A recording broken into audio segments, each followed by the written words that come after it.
Muitos dos grandes problemas financeiros são causados pelo desejo de se acompanhar a maioria e não querer ficar atrás do vizinho. Começamos nosso episódio de hoje com esta fala atribuída ao famoso empresário e autor americano do best-seller Pai Rico, Pai Pobre. Fique com a gente para mergulhar no tema finanças pessoais agora mesmo. Este é o podcast Não Custa Pensar, o podcast para quem não tem medo de pensar. Eu sou Henrique Fernandes, consultor e escritor, e hoje estou aqui com nosso companheiro Will Marx, que é pós-graduado em Finanças e Investimentos e autor do livro Técnicas para Sair das Dívidas. Olá, pessoal. Vamos falar hoje sobre finanças pessoais. Vai ser um prazer estar aqui com vocês mais uma vez. No episódio de hoje falaremos sobre por que há tanta gente endividada no Brasil e as consequências da falta de controle de suas finanças pessoais. Para não ir à falência, fique conosco até o final. Me preparando para este episódio, lembrei de uma estrofe que escrevi quando de minha juventude sem dinheiro. Meu cheque bateu e voltou, como se elástico tivesse. O crédito que alguém me deu morreu por fim, tal qual minha prece. Will, você também compunha poemas para suas dívidas? Olha, essa é uma prática um pouco incomum, posso dizer. Não lembro de ter feito isso, mas o que eu cheguei a fazer um pouco próximo disso é fantasiar aí com dinheiros que eu nunca tive, né? Que eu poderia ter ganhado, como é que eu gastaria. Isso eu já fiz bastante.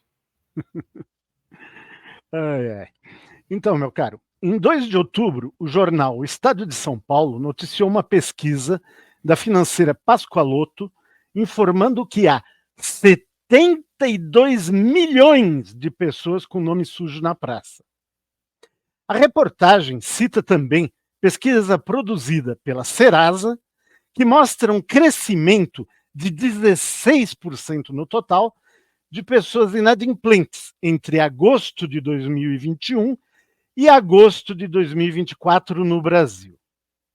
Essa inadimplência reduz o consumo da população, encarece o crédito brasileiro, já notoriamente altíssimo. Afinal, o Brasil só perde para a Rússia na questão dos juros altos. Particularmente, considero os juros um câncer que corrói as finanças, seja de pessoas, empresas ou países inteiros. Mas, como o tema de hoje são finanças pessoais e temos um expert da casa aqui no Não Custa Pensar, que escreveu inclusive livros sobre o assunto, vamos passar a palavra para ele. William, meu caro, pode nos falar um pouco mais sobre esse assunto traumático para o brasileiro, que é lidar com suas finanças pessoais de forma que muitos vivem na pendura o tempo todo? Pois é, pessoal. Eu escrevi esse livro, né, que é o Técnicas para Sair das Dívidas, entre 2018 e 2019. Na época, eu atuava como consultor de finanças pessoais e eu fiz uma pós-graduação em finanças e investimentos, né, que abriu bastante meus olhos sobre essa questão. Eu percebi que o número de endividados no Brasil ele só aumentava e a grande maioria das pessoas não sabia o que fazer para sair dessa situação. Então, a intenção foi realmente ajudar essas pessoas. Muito bom. Em sua opinião, qual o motivo de haver tantas pessoas endividadas no Brasil? Pois é, no livro eu cito alguns motivos, né? A frase do início do episódio, ela já diz muita coisa, né? Das pessoas sempre quererem mais e acabarem se complicando financeiramente. Mas não é só isso, não, tá? Muitas vezes não é culpa exatamente da pessoa. Tem muitos fatores aí que fogem da capacidade de escolha da maioria das pessoas, como baixos salários e o aumento constante dos preços por causa da inflação. Então, isso acontece com muita gente. O salário do cara não aumenta, vai passando o tempo, e aí, a hora que ele vê o preço do aluguel, o aluguel aumenta, a conta de tudo vai aumentando, e a hora que o cara vê, ele não consegue pagar. O que acontece também? Às vezes a pessoa ela já vive no limite. A maioria das pessoas aí, já sabemos que a maioria está endividada, né? Mas tem muita gente que até não está endividada, mas ela vive naquele limite, entendeu? Aí o que acontece? Dá um problema no carro, alguém fica doente, dá um problema na residência da pessoa. Aí o cara tem que gastar R$ 1.000 para consertar alguma coisa ali, para fazer alguma coisa que não estava previsto. Ele começa a virar uma bola de neve, ele não consegue recuperar esse dinheiro, o salário dele não dá conta, começa a atrasar as contas, né? E a hora que o cara vê, ele entrou nas dívidas, tá? Outra coisa que acontece muito também, existem pessoas que têm dinheiro, até sobrando, ok? Um pouquinho ali, sobrando, só que a pessoa não tem educação financeira. E aí o que acontece? Essa preguiça de ir atrás, essa falta de conhecimento e tudo mais, a pessoa acaba se atrapalhando ali com as finanças e a hora que vê, está endividada, tá? Acabou caindo aí no abismo. Não, você tem razão, porque, sinceramente, se você não controlar direitinho, meu amigo, as dívidas te comem. Agora vamos lá. Pode nos falar a respeito da diferença entre despesa e dívida? Exatamente, tá? Eu falo disso no livrinho também. Eu falo livrinho porque ele é um livro bem rápido para você aprender ali em pouco tempo. Eu até escrevi lá na página da Amazon que você vai colocar hoje mesmo em prática o método. Muita gente lê o livro ali, até cerca de 1 hora ali você já lê o livro e já começa a colocar em prática, tá? E lá no livro eu explico essa diferença entre despesas e dívidas, tá? Tudo que você tem que pagar é despesa, ponto, tá? Muita gente fala que é dívida, tipo, eu comprei uma TV em 10 vezes, eu tenho uma dívida. Não, isso é uma despesa, tá bom? Você está pagando ali bonitinho as parcelas, é uma dívida, é uma despesa que você tem. O que é uma dívida? É quando você chegou na data e não pagou, tá? Aí se torna uma dívida. E é aí que começa o problema, meus queridos, porque quando você deixa de pagar uma conta em dia, começa o famoso juros, tá? E esses Bola juros de neve. vão se acumulando, sua dívida vai aumentando e vira uma bola de neve enquanto você não paga isso. Então, realmente, pensa nisso. O que você tem que pagar em dia é despesa. Atrasou, se torna uma dívida. Muito legal. Aliás, eu vi que lá no site da Amazon que o seu livro foi bastante bem cotado, né? Isso é muito bom, cara. Sim, Sinal de ele que. está. Sim, Fala, ele fala. já ajudou muita gente. Recentemente, ele ultrapassou 500 avaliações lá no site da Amazon, tá? Ele está com 4,5 estrelas lá. Legal. Fico muito feliz de saber que as pessoas estão gostando, né? Ah, isso é ótimo. E melhor ainda, pelo fato dele não ser longo. Ou seja, não é porque ele tem poucas páginas que ele não vai direto na ferida. Esse que é o Isso é interessante. interessante, Henrique, porque eu odeio encheção de linguiça, eu odeio enrolação. E aí, quando eu vou escrever, tanto que eu tenho 2 livros lá na Amazon. Eu tenho esse livro, né, de finanças, e eu tenho um outro livro que é um conto de ficção científica também. E Legal. os dois, eu vou meio que direto ao ponto, eu não vou ficar enrolando, entendeu? Tanto de finanças quanto nessa história de ficção, eu procurei meio que fazer uma coisa meio direto ao ponto ali, tá? Eu não gosto É de ficar bacana. enrolando, não. Não, é a melhor coisa, sem sombra de dúvida. Agora, vamos para a próxima. Eu, particularmente, fico maluco nas raras vezes que devo algo para alguém. Você acha que uma atitude assim é importante para lidar com as dívidas ou é por demais estressante? Ok, esse ponto é muito importante, tá, pessoal? Porque dívida é uma coisa que mexe no psicológico, tá? E pode destruir a vida de uma pessoa. Pode destruir casamentos, pode destruir sociedades, pode destruir amizades, tá? A dívida realmente é uma coisa muito, muito perigosa. Então tem que ter um meio termo aí quando você se depara com uma dívida, tá? Você tem que ter um equilíbrio emocional quando a gente fala de dívida e dinheiro no geral. Então, o que acontece? Se você está devendo na praça, só que você está de boa, você está confortável, você não liga muito para isso, tá? Muito provavelmente, o que vai acontecer? Você não vai dar a devida atenção para sua dívida, e muita gente faz isso, tá? Finge que nada está acontecendo, e esse problema vai piorando e você vai se afundar cada vez mais. Por outro lado, se você ficar extremamente preocupado com a sua dívida, perder noite de sono, ter gastrite, úlcera, ter um ataque cardíaco por causa disso, você não vai resolver nada e só vai piorar a situação. Então, o equilíbrio emocional ele é fundamental para sair dessa situação de dívida, tá? É extremamente importante que você fique calmo, tente se equilibrar diante dessa situação, tá? O meu livro entra nesse ponto.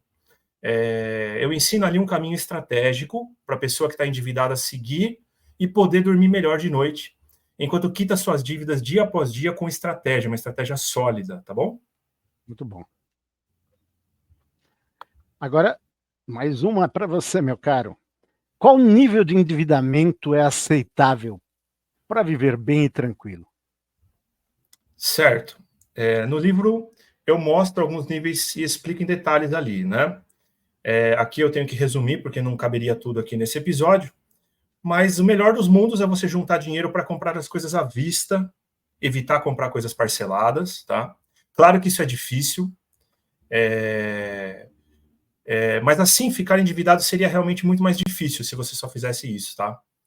Se você acabou parcelando muitas coisas e atrasando seus pagamentos, o ideal seria ter esse problema dentro de um limite controlável em seu orçamento mensal, para que ele não fugisse do controle. Além disso, você sempre tem que ver uma luz no fim do túnel, né? O que eu quero dizer com isso? Eu estou pagando minhas dívidas aos poucos, mas isso tem uma data para acabar. Isso é importante, tá? De você saber não deixar a coisa fugir do controle, ok? Então, resumindo aí a resposta dessa pergunta, o ideal é você não ter nenhum endividamento, mas se você tiver, que seja no nível mínimo administrável, de acordo com os seus limites ali, tá bom? Muito bom mesmo, sinceramente. E agora, como você faz para organizar suas próprias dívidas, se é que as tem? Certo. Então vamos voltar naquele ponto, a diferença entre dívida e despesa, tá? Eu tenho várias despesas, mas no momento eu não tenho nenhuma dívida. Maravilha. Então, aquilo que eu falei, se você compra algo em 12 vezes e está pagando ali tudo certinho na data certa, isso não é dívida, isso é despesa, então tá tudo bem, não tem problema. Claro que você, preferencialmente, como eu falei, pagar suas coisas à vista, tá? E o que acontece se você fica parcelando tudo? Vai chegar uma hora, meu querido, que a sua fatura do cartão vai virar um monstro, tá? A hora que vier um valor maior do que o seu salário no cartão para você pagar, porque tá tudo parcelado, você não vai conseguir pagar e aí você vai se endividar. Então, toma muito cuidado com isso, tá? Dívida mesmo, assim, de deixar as contas atrasadas e ficar devendo, eu passei por isso pouquíssimas vezes na minha vida. E quando eu passei, o principal motivo foi mais desorganização, tá? Tipo, esquecer de pagar as contas, por exemplo, né? Teve um caso que aconteceu comigo, que foi uma desorganização da minha parte e também uma má fé por parte da instituição financeira, né? Eu abri uma conta em um banco. Na época que eu abri a conta, eles me falaram que não teria cobrança de tarifa da conta. E aí, o que eu fiz? Eu abri a conta e simplesmente esqueci daquela conta. Eu larguei a conta lá, não colocava dinheiro, nunca coloquei um centavo naquela conta, não fazia nada. Depois de um tempo, assim, uns anos, assim, chegou uma cartinha que meu nome estava sujo, tá? Meu nome estava sujo na praça. Aí eu fui atrás, eu fui ver o nome do banco, eu já fiquei possesso, né? Entrei em contato com o banco, tive que ir na agência. E aí eu falei, isso é um absurdo, vocês me prometeram que não teria nenhuma cobrança e meu nome está sujo, isso é um absurdo. Aí eles falaram assim, bom, realmente você nunca movimentou a conta, a gente vai cancelar a conta para você, mas você vai ter que pagar uma tarifa aqui de R$ 40 para fechar a conta. Aí eu, sinceramente, pessoal, dependendo da situação, eu paguei essa tarifa, porque às vezes a dor de cabeça vale muito mais do que R$ 40 ali. Então eu paguei a tarifa, encerrou a conta, resolveu meu nome, então acho que essa foi a pior situação, que nesse caso aí foi realmente um relaxo da minha parte de largar a conta lá, né? Essa que é a grande questão, e principalmente, se eu não me engano, isso aconteceu já há um bom tempo atrás, né? Porque hoje em dia você pode recorrer ao PROCON, porque isso daí é uma situação inadmissível.